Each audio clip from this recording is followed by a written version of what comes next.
ప్రయాణానికి సంబంధించిన 2 క్రియాపదాలు. ప్రస్థానం, గచ్చతి. ప్రస్థానం అంటే జర్నీ, డిపార్చర్, నిష్క్రమించటం, బయలుదేరటం, ప్రయాణించటం ఇలా. ఉదాహరణకు, కదా భవతः లోకయానస్య ప్రస్థానం?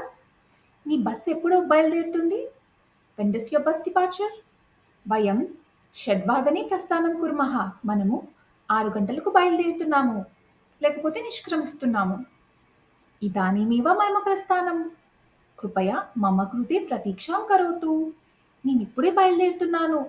దయచేసి నా కోసం వేచి ఉండు.